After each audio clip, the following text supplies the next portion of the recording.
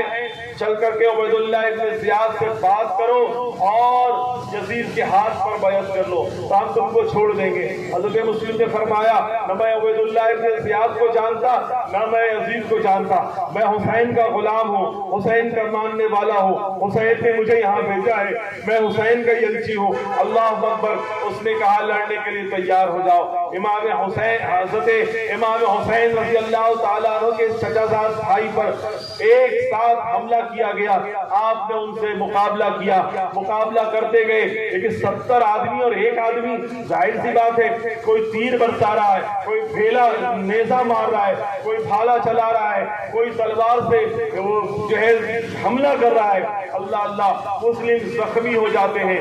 ایک بدبخت نے آپ کو ایک ایسا تیر زہر میں بجھا ہوا مارا کہ پیشانی میں چھید ہو گیا۔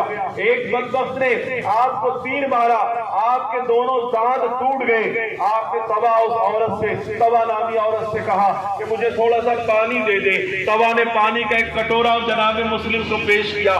جناب مسلم اس کو پینا چاہتے تھے لیکن جو 2 دانت پہ وہ ضرب لگی تھی وہ 2 دانت ٹوٹ کر پانی میں گر گئے۔ جناب مسلم نے پانی کا پیالہ نیچے رکھ دیا، نڈھال ہو کر بیٹھے ہیں۔ اللہ اللہ، اب کسی کی ہمت نہیں کہ مسلم کے پاس چلا جائے۔ مسلم کے اندر طاقت حیدری ہے، کوئی پاس نہیں آتا، دور کھڑے ہیں۔ ایک آدمی نے اس نے عیاری کی، مکاری کی اور اس نے یہ کہا کہ مسلم دیکھو لڑائی اور جھگڑا اچھی بات نہیں ہے، میں تم کو امان دیتا ہوں، چلو عبیداللہ ابن زیاد کے پاس چلو اور تم دارالخلافہ چل کے جو بات ہے ہم سے کیا لڑتے ہو، عبیداللہ ابن زیاد سے بات کر لو۔ جناب مسلم نے کہا ٹھیک ہے، چلو عبیداللہ ابن زیاد سے ہی بات کرتے ہیں۔ جیسے ہی جناب مسلم کو ان لوگوں نے اپنی امان دیا، عرب کے اندر معاملہ یہ تھا کہ اگر کوئی کسی کو امان دے دیتا تھا مطلب پھر وہ اس کی حفاظت کا گارنٹر ہو جاتا تھا۔ اب اس کے بعد کوئی اس پر حملہ نہیں کر سکے گا، اس کے بعد اس پر کوئی معاملہ نہیں کر سکے گا۔ لیکن ان لوگوں نے امان بھی دیا اور جیسے ہی مسلم گھوڑے پہ بیٹھنے لگے تو مسلم کی تلوار بیان سے نکال لی۔ جناب مسلم نے فرمایا ظالمو تم نے میرے ساتھ دھوکہ کیا، کوفیو تم نے میرے ساتھ دھوکہ کیا، یہ کیسی امان ہے کہ میری تلوار نکال لیے۔ اللہ اللہ، جناب مسلم کا ہاتھ باندھ دیا گیا، جناب مسلم کو گھوڑے پہ بٹھایا گیا، عبیداللہ ابن زیاد کی دربار میں لایا گیا۔ عبیداللہ ابن زیاد نے کہا مسلم تو یہاں پر بغاوت کرنے کے لیے آیا تھا، تو امیر المومنین کے خلاف بغاوت کر رہا ہے، تو حسین بن علی کا ڈنکا بجا رہا ہے۔ آج تیرے لیے امان ایک ہی شرط پر ہے، تو یزید کا جو ہے بیعت کر لے۔ جناب مسلم نے فرمایا فاسق و فاجر کی رسول اللہ کے گھر والے بیعت نہیں کر سکتے، ہاں بیعت اگر ہوگی تو صرف ابن رسول اللہ کے نام پر ہوگی، صرف حسین ابن علی کے نام پر ہوگی۔ میرے دوستوں، میرے بزرگوں، میرے ساتھیوں، لیکن جناب مسلم جو ہے زخموں سے چور ہیں۔ اللہ اکبر۔ عبیداللہ ابن زیاد نے کہا کہ مسلم کو پکڑ کر دارالخلافہ کی چھت پر لے جاؤ اور ان کا سر تن سے جدا کر دو۔ آپ جانتے تھے کہ اب جو ہے شہادت مقدر ہے۔ اللہ اکبر۔ حضرت جناب مسلم نے کہا اے عبیداللہ ابن زیاد، مرنے سے پہلے میں تجھے کچھ نصیحت کرنا چاہتا ہوں، مرنے سے پہلے میری بات سن لے کان کھول کر۔ اس نے کہا ٹھیک ہے مسلم، تو نصیحت کرنا چاہتا ہے، وصیت کرنا چاہتا ہے تو وصیت کر دے۔ جناب مسلم نے کہا کہ اس مجمع میں کوئی ہے جو ہمارا قریبی رشتہ دار ہے؟ نظر دوڑائی تو عمر ابن سعد قریش قبیلے کا تھا، اس کے اوپر نظر پڑی تو اس سے کہا اے عمر ابن سعد، تو ہمارے خاندان کا ہے، میں تجھ سے 3 نصیحت کرتا، 2 وصیت کرتا ہوں، سن لے۔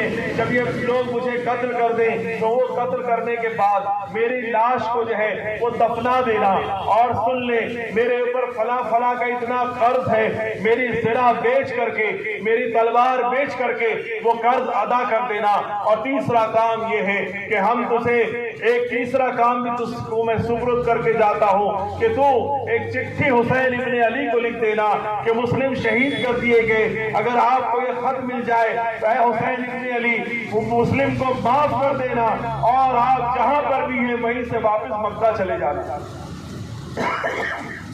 عبیداللہ ابن زیاد نے کہا مسلم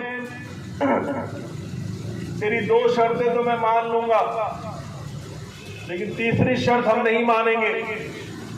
ہم تو چاہتے ہیں کہ حسین کسی طریقے سے آ جائیں، ہم تو ان کو پکڑ کے لانا چاہتے ہیں، وہ تو خود کوفہ آ رہے ہیں تو بڑی اچھی بات ہے، ہم ان کو نہیں چھوڑیں گے۔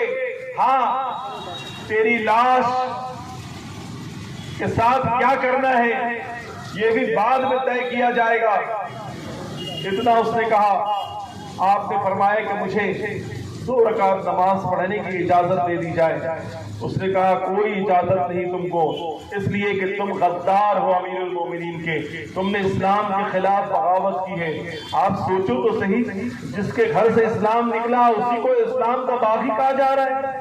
آج سوچو تو صحیح، جو اسلام کے داعیان دین تھے، جو سب سے پہلے محافظ تھے، آج ان کو اسلام کا غدار کہا جا رہا ہے، ان کو باغی کہا جا رہا ہے، ان کو کیا کہا جا رہا ہے۔ آج بھی اگر کوئی دین والوں کو غدار کہتا ہے، آج دین والوں کو کوئی رافضی کہتا ہے، کوئی شیعہ کہتا ہے، کوئی گالیاں دیتا ہے، تو یہ آپ نہ سوچیں کہ کوئی نیا کام ہو رہا ہے، بلکہ یہ ان کے باپ دادا کوفہ کے اندر کر چکے ہیں جو کام آج لوگ کر رہے ہیں۔ میرے دوستوں، میرے بزرگوں، الغرض جناب مسلم کو دارالخلافہ کے اوپر چھت پر لے جایا گیا اور جلادوں نے جناب مسلم کا سر تن سے جدا کر دیا۔ ان للہ و انا الیہ راجعون، جناب مسلم کا سر تن سے جدا ہوا، اور اس کے بعد آپ کی لاش کو دارالخلافہ کے سامنے ٹانگ دیا گیا اور بڑا بورڈ لگا دیا گیا کہ جو بھی یزید بن معاویہ امیر المومنین کے خلاف بغاوت کرے گا اس کا یہی حال ہوگا۔ کئی دن تک آپ کی لاش مبارکہ وہاں پر لٹکی رہی۔ میرے دوستوں، میرے بزرگوں، مسلم کے ساتھ ان کے 2 بچے بھی آئے تھے۔